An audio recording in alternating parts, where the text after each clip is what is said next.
Good evening, it's Monday evening and it's Let's Talk Possibility, the show where we explore ideas, challenge thinking and inspire action. I'm your host, Eric Vermeulen, and with me as usual, Talana. Yes, hello, I'm here. You keeping well? I am, thank you. I'm very excited for tonight. Yeah. Of course, we're never alone in studio, and tonight we have a particularly interesting guest, Denvor Phokaners, who calls himself a slashy. Denvor, what is a slashy? That's right, a slashy, very easy. I'm a video editor / videographer / photographer / sales trainer / singer-songwriter / speaker / musician / TV presenter / SME or small business business developer. And you didn't read any of that. Absolutely. We're going to tonight explore what's possible once you fully understand what you're getting yourself into. And Denvor has spent 15 years in business development in South Africa and abroad before launching his enterprise development consultancy, Enterprise Development Essentials. Denvor, I met you many years ago when you were CEO of Enablus, a Canadian NGO, helping entrepreneurs get their act together and get started in South Africa. That's right. How has that been a passion for you? Well, you know, I've been spending quite a bit of time sort of doing business development, very much as an employee, where I had to start new products, around the world, and also just being business developer for other South African companies that I worked for. But there was a time in my life when I ran my own financial planning business. I did that for about 5.5 years, where I actually was the entrepreneur and I actually was the guy that took the risk. And there were a lot of lessons that I had to learn and I had to ask around, and then got employed again. And then from there, obviously with Enablus, and then I started Enterprise Development Essentials. At age 39 only did I actually find my passion. I'm now 38. No, at age 39. And really, when I saw how people's lives would change for the better and for the worse, I realized that maybe I found something, a vocation that I feel I should have been doing ages ago, is helping small businesses because of how wrong it actually can get. Well, and I mean, I think entrepreneurship is very topical at the moment because it's something that South African government's pushing quite hard as a solution to the unemployment problem. And internationally, governments are talking about entrepreneurship that could be the solution to, sort of stave off another financial meltdown. Yeah. Do you really think entrepreneurship is that powerful, and are enough people doing it? Are the right people becoming entrepreneurs? Well, that's the thing. So my answer to that would be yes and no. It depends on what we're talking about, because we need to get more people to think entrepreneurial. We need to get more South Africans to be inspired to run their own businesses and to get the business up and running. So one day they can perhaps employ people or create jobs and so forth. But you don't start there. That's not where we start. We first got to make sure that we got the right people starting businesses, people who have an eye for spotting opportunities, creating opportunities, because it's two things: seeing an opportunity. Good evening, it's episode 39 of Let's Talk Possibility. It's Monday the 9th of July, and tonight we're talking to Denvor Phokaners about what is possible when you truly understand what you're getting yourself into when embarking on an entrepreneurial venture.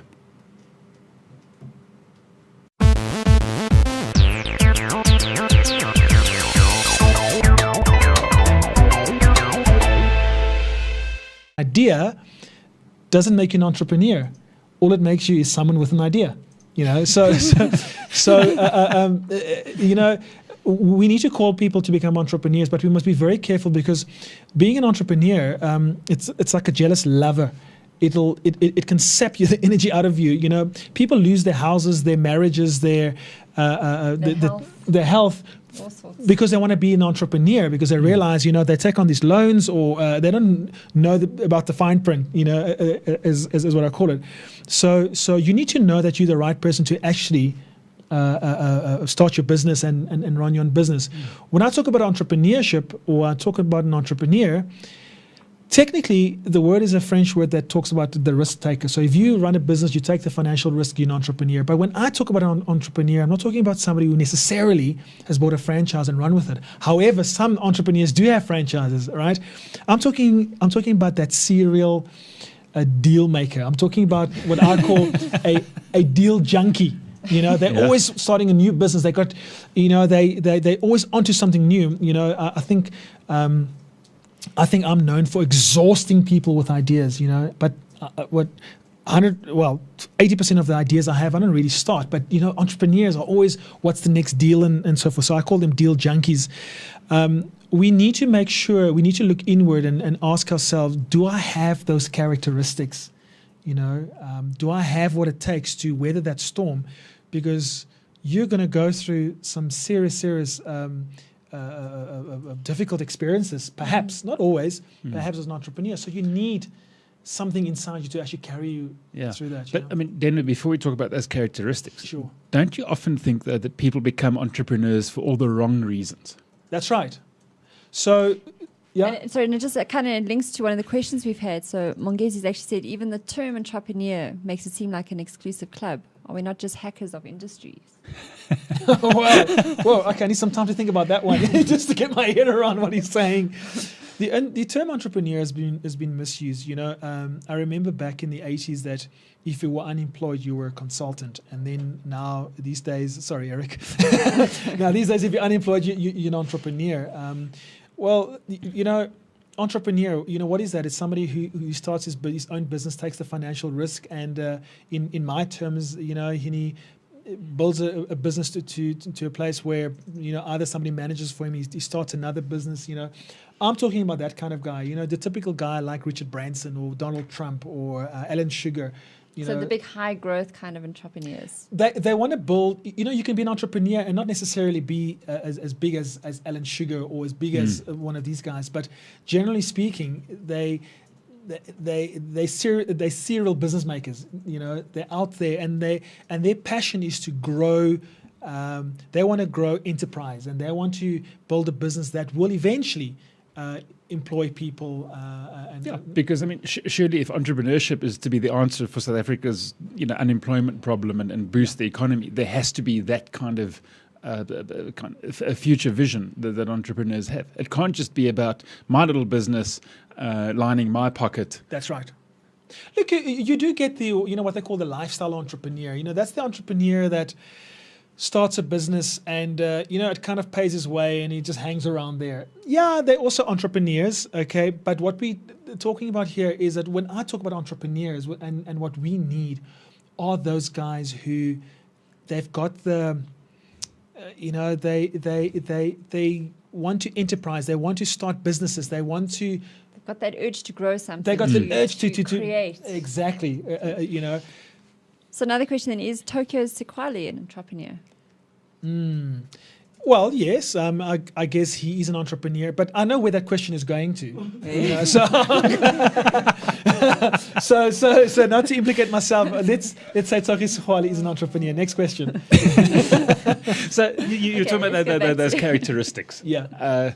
What is in that fine print that entrepreneurs don't read or don't want to read? Okay. Well, what should they know? Well, for you to be an entrepreneur and to be able to weather the storm, you need certain qualities, all right? And I believe that there are certain winning characteristics or winning qualities, and then there are also the cost of being an entrepreneur, all right? It'll cost you. So I don't want to scare people. No, I actually do want to scare them, all right? Because I don't want the wrong people. Don't just think you can just wake up one morning and you're an entrepreneur. It doesn't happen like that. So when I look at the characteristics to start off with, I'm talking about commitment, confidence, being a self-starter, tenacity, passion, people skills, a strong work ethic, have vitality, being a deal junkie, and also being creative. I'll also later on talk about the cost of entrepreneurship, and we can get to that later. But if you don't have most of these characteristics, maybe you should be employed, and a lot of people will differ with me on this, but you know what? Then you must differ with me. But you cannot when you start your business, it calls for commitment. Okay, you need to be there, even more so than passion. And we can talk about passion later as well. But you need commitment because sometimes the business is not going to be doing that well. And sometimes your passion will subside a little bit, but you need to be there. And it's and that's what I'm talking about. It's the guys who've got that commitment. Then you need to have a tolerance for pain because you need the commitment. It's like being in a marriage. I see entrepreneurship very much as being in a marriage. Sometimes you don't feel so lekker about your partner, but you're still committed. know, and the same with your business as well. And, you know? and I suppose that also links then to other characteristics of tenacity. It's that not to give up because you are so committed. That's right. That when it gets tough and things that you... Yeah, but that's right. Interesting question coming through as well is, isn't it sometimes okay to quit? And how do you know when your idea isn't such a great one and maybe you should quit? Yeah, I think there are times that you should quit, but you see, what you're talking about is quitting that idea or quitting that business. Entrepreneurship is not the business. Entrepreneurship, what I'm talking about here is, for instance, if I decide I want to sell cups, but I can't sell it, as an entrepreneur, I might give up that business, but I try and sell something else again, or I try and look for another venture. So, and yes, sometimes it calls you to go and get employed because you need to strategize on another business. But what I'm saying is this, it's almost like it doesn't leave you, wanting to your love for business, to be a deal maker, to add that value. That's right. In the way that's a business way. And I'm tempted often, I think to myself, if someone can just pay me a salary, I can get out of this. But it lasts for about all of like 6 or 7 minutes, and then and then I'm back again, Or you wake up one morning and you're just really kind of down. You don't even know where your business is going. You kind of think, if somebody would just offer me a job. And I think a lot of entrepreneurs have gone through that and go through that. But yeah, the commitment to our business is there. You need confidence, which is another characteristic. Is that you can't be scared. But confidence doesn't mean an extrovert. People often think. They say to me, Denver, but you're a very confident guy, but because you're an extrovert, and I'm not confident because I'm an introvert. It's got nothing to do with that. It's got to do with having courage. To do certain things, So if you look at Donald Trump and you look at somebody like Richard Branson, I would think is a bit of an introvert. In fact, he gives the most awful interviews because he's so insecure when he speaks. But we know he's not insecure, if you understand what I mean. Donald Trump is your extrovert who walks into a room and people, he's noisy, he's loud, and is bombastic and so forth. Richard Branson walks in a room quiet, but you still know he's there, But also, I think where confidence comes in is not necessarily that presence, but where confidence comes in is to believe in what you're going to do. Is having the confidence to say, I'm putting R500,000, I'm putting 20,000 Rand, I'm putting 1,000 Rand behind this idea and actually doing it. But because if you're scared of doing it, it's also not going to pay off. So there's a level of belief in yourself, in your level abilities. of believing in those abilities, But you talk about being confident in your abilities, in your idea, in your business. How wise is it to put 200,000 bucks of your own cash into your it depends idea? It depends on the business. If you said to me, I got 200,000 Rand, I want to make 10 chappies, then no, put 10 Rand behind it. So it's like, how long is a piece of string? You can't say, is it wise to put 200,000 Rand behind a business? If somebody came to me and said to me, here's a market that, and it's proven that I can make 10 million Rand in the first year. Yes, of course, I'll put 200,000 Rand behind that. Even the banks will love me for that if I could prove it. So it's very much, you got to see it in context, though. Well, and the reason I'm asking this, Denver, is I think in South Africa there are a lot of people with ideas, particularly on the technology side, but they're not proven. Yeah. And how do you feel about getting funding for stuff like that? Mongezi asked the question, how do you build thriving startups where there are insufficient non-traditional lending models for experimental businesses? It is a problem in South Africa, and I think it's a big problem because I do think banks are very risk adverse. I also believe that a lot of the lending agencies are not as helpful as what they ought to be. But I wish we could get away from two things in particular in South Africa. Number one, the government must give me more opportunities. And number two, I need money. Because I just got an email earlier today where somebody says to me that they want to start a business. Where can I get cash? I'm like, no, hold on. What business? What are we talking about here? I remember when I started my insurance business, I wrote myself a huge policy. I took the commission and then I bought a computer and I bought a few things. I'm not saying go out there and do that, but you got to be enterprising. So that's the creative quality you're talking about. That's right. What I often say to people, what you need is not funding, you need sales. You know, if you can't sell, you don't have a business. And that's the deal junkie, as you call it. And that's a deal junkie, you know. You know how many people, you know, in some communities around in South Africa and communities, you'll find that the community would support that particular person and throwing in 500 Rand here, 1,000 Rand there and so forth. Is that if money, unless you're manufacturing something, but if money is always going to be your barrier to entry, then, and you can't find the money, I don't know, you know, it's a different conversation. It's probably a show all on its own, you know, just about, you know, how to get finance and so forth. But it can't always just be money. You know, I know stories of people going to the DTI and they stand in the queue and they get to the front of the queue and they say, I just want to find out what opportunities there are for business. I mean, you can't buy opportunities like you buy sweets. you know, and that's what you said. But part of it, that in the quality of an entrepreneur is a person who can see those opportunities. They're not looking for someone to give them an opportunity. Here's a list that you can choose from in alphabetical order. Which one do you want? It's about they actually can create almost the opportunity. That's right. Create it, spot it, and create it. You know. Yeah, and I think as an entrepreneur, it's about asking yourself, what problem can I solve? Yeah. And what in the world around me upsets me, and how can I fix it? Sure. And I think most opportunities lie in those two questions. I don't know if we've covered, I made an example, I might have made it earlier about somebody who's bare feet. And I was saying, you know, the guy that spots an opportunity, he sees somebody bare feet and goes, I can sell them shoes. The guy who creates opportunity sees somebody bare feet and say, I'm going to convince him that he needs shoes. You know, and that's very slight difference, but a big difference. Yeah, exactly. You know, and so if you look at, you know, I encourage entrepreneurs and people who want to start their own business, go and read these biographies. Go and read what makes these people tick. You know, go and read. I mean, there's a beautiful one by Alan Sugar at the moment. No, incidentally, he's the apprentice guy in the UK. You know, and you read what he's done. No one handed him out anything. In fact, he came from a very, very, very poor background, you know, and today he's a multimillionaire, was a billionaire, and he's knighted, you know. But anyway, the point I'm trying to make is read what other guys are doing, you know, read where they come from, and they'll really inspire you. We're talking about commitment, confidence. You need to be a self-starter. Get out of bed. You know, and it's not just about getting out of bed. It's that if you have that idea, make it happen. Because remember, you're only an entrepreneur once you start making it happen. You know, it's not about waiting for someone else to come and tell you what to do next. Exactly. You have to entrepreneurs are self-starters. They start. They don't wait. They don't wait. They go out there and they do it. They've got tenacity. They keep doing it. They keep at it.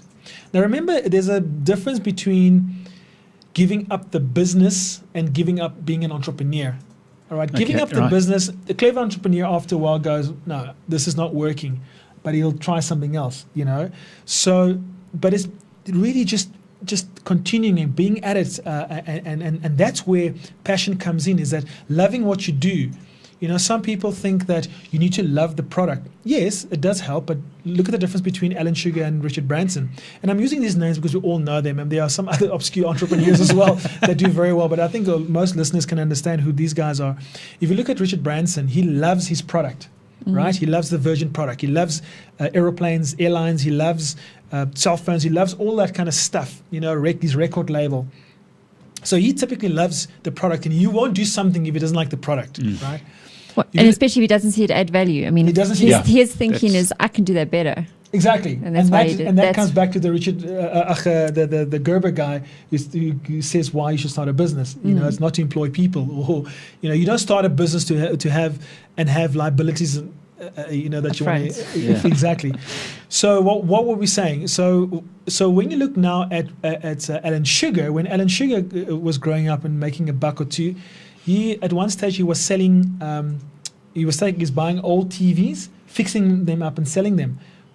But it wasn't because of his passion for televisions. You know, his passion was for business. Yeah.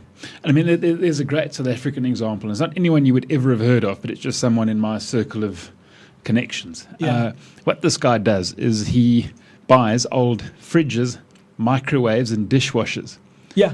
Fixes them up and then rents them out to people who can't afford to buy washing machines, microwaves, fridges. Now, my first question was, who the hell can't afford to buy a fridge? Yeah. Apparently, you'd be quite surprised.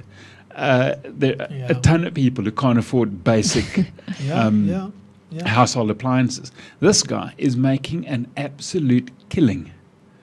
Renting out. Because he's found a niche. Yeah, he's found that niche. Whether he's passionate about fridges, I doubt. Yeah. But you see, Eric, that's the point, is that in South Africa, there's so many things are broken. I mean, you're right. In South Africa, people can't afford fridges. I believe that in South Africa, if people will just sit down, turn the TV off, and just think about everything that's not working in this country, look at all the opportunities. I think South Africa poses so many opportunities because roads are broken, because people can't afford certain things. So what I said, Mangisi's got a question here, and how I understand it is the what if you then see there's an opportunity, but the masses don't see it yet? Well, that's and the thing. They don't agree, and they say, no, don't go down there. What you're doing is just... Well, that's the thing. If you can't sell, you don't have a business. All right? If I can use an example. Yeah. I mean, everyone's raving about iPads. And it kind of put Apple back on the map. But yet, Microsoft developed an iPad-style product in, I think, 2001. Yeah. And it died an absolute death. Yeah. So the market wasn't ready. The market wasn't ready. It's a term I hear. Yeah. But if you then dig deeper, what Apple did when they developed the iPad was not sell a tablet computer. They sold what you could do with a tablet computer. That's right. So people started buying iPads not just for the device, or not for the device, but for the apps and all the stuff you could do with the device. But sorry, yeah. Like I said, so then one of the characteristics then is that ability to sell. You have to sell. No, that's where the little cliche comes from. Sell the sizzle, not the steak. All you right, see, so what Apple was doing, they were selling the sizzle. And you know where that comes from. You know when you see an advert on TV, they don't have to show you every single product that they've got. If it's a steakhouse, all they have to do is take a sucking piece of steak and go, and you go, I'm hungry. Steam. So then I've got a question for you. Then so if it's just about like part of you, if you've got an idea, and just because you've got an idea, you're not an entrepreneur, but you've got an idea and you've got the commitment and the confidence and the self, all of those qualities we're talking about, but you're just not that good at selling. Can you then learn to be an entrepreneur, or is there an element of this that is teachable? Because that is what we're trying to do in South Africa. We're going on and on about we have to teach. Yeah. Okay. This is how it works. I believe it works. I many years ago I used to be a dancing instructor. Believe it or not. Yeah. Well, one of those slashy. No, I do believe slashies. I used to be a dancing instructor for a company down in Cape Town. And when I would have this guy come in, and I hear they're getting married in 3 weeks' time, and his fiancée forced him to come and learn how to do the waltz. I'll teach the guy the waltz. And technically, he does it. I can see he does it. I can tick it all off. He knows 1, 2, 3, 1, 2, 3, or the cha-cha, or whatever he wants to do. He never looked like a dancer. You can see he wasn't really enjoying it. It was a means to an end, because otherwise his fiancée would be upset with him, right? So what he would do then, he would do it. He would come back every week, do it. And you know what? I tick off, they pay us, and we tick off, he can do the waltz. And on the night, he does the waltz. But the day after, or just the moment after he's done the waltz, he'll never do it again. All right, he doesn't have the he doesn't have the rhythm. Yeah. Okay, you can see that he doesn't have the rhythm. Another guy comes in, he's got the rhythm. You teach him the same stuff. You can see how beautifully he moves. He signs up for the advanced course. The rhythm, no one can teach you, right? You got to come with the rhythm. I can teach you the steps. Okay, so what I believe these winning characteristics are. This is the rhythm. You got to come with that. You can't teach somebody commitment. You can teach them about commitment. I can teach somebody about rhythm and how rhythm works.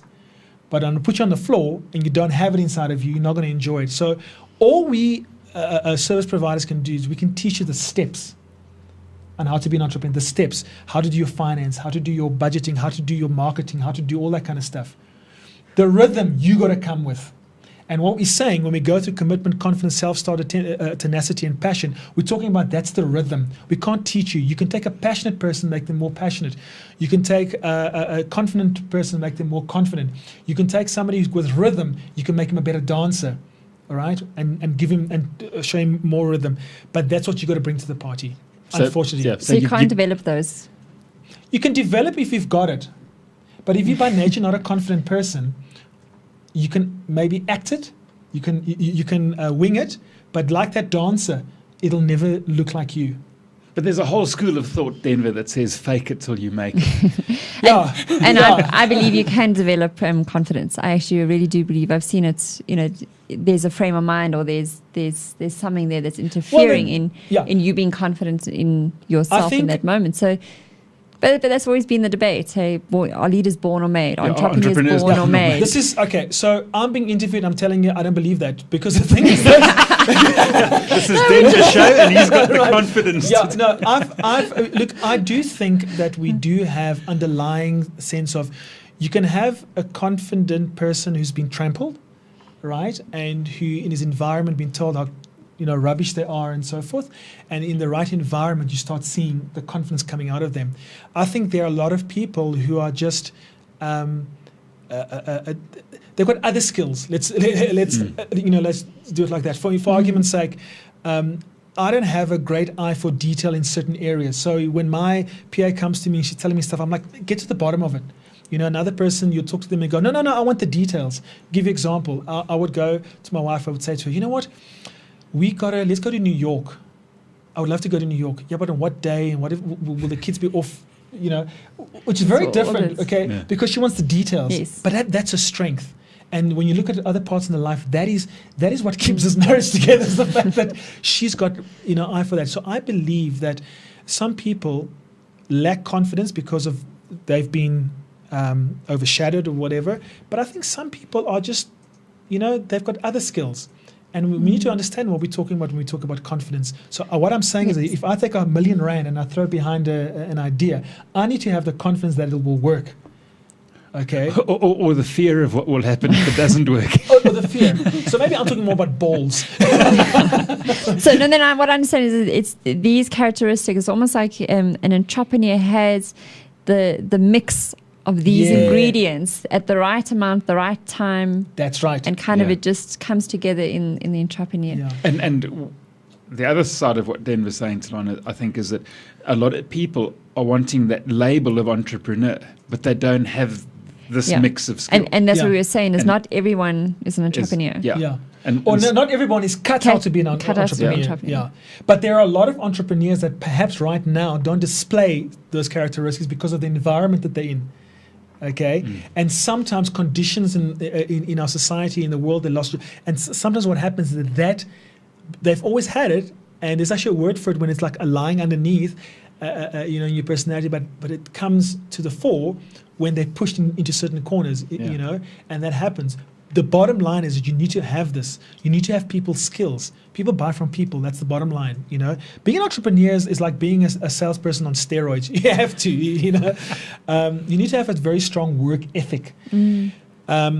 I as Denvor Phokaners, I don't have the work ethic I wish I had. Because I'm very much if it works, it works. I'm an easygoing guy, and I know I speak very fast, but I don't work this fast. But you need a very strong work ethic, and one thing that you would see throughout all these successful entrepreneurs is that their work ethic, unfortunately, it sometimes leads to them losing their marriages and their family life and so on.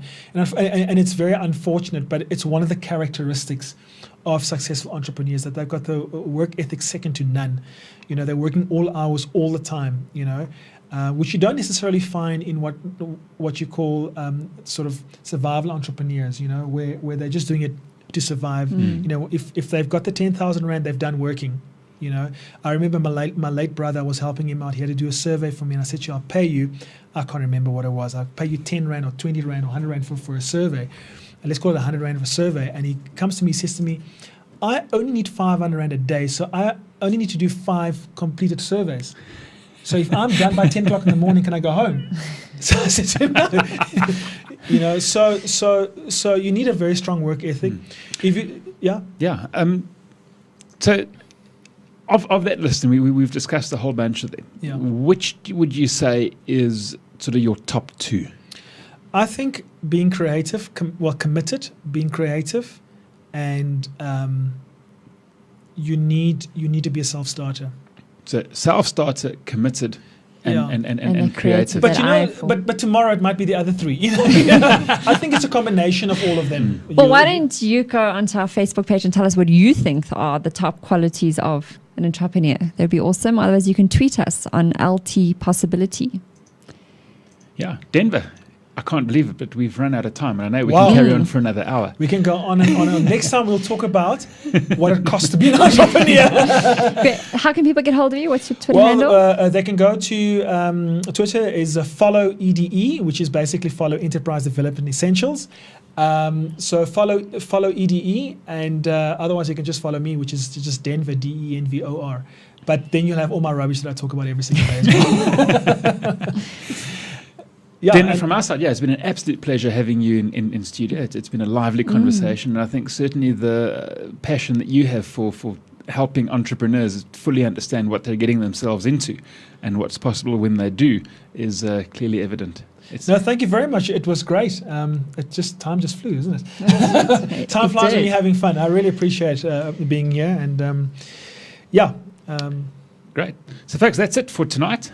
Please, as Talana says, chat with us on Facebook and comment with us on Twitter at LT Possibility. We'll see you next week. Thank you and goodbye.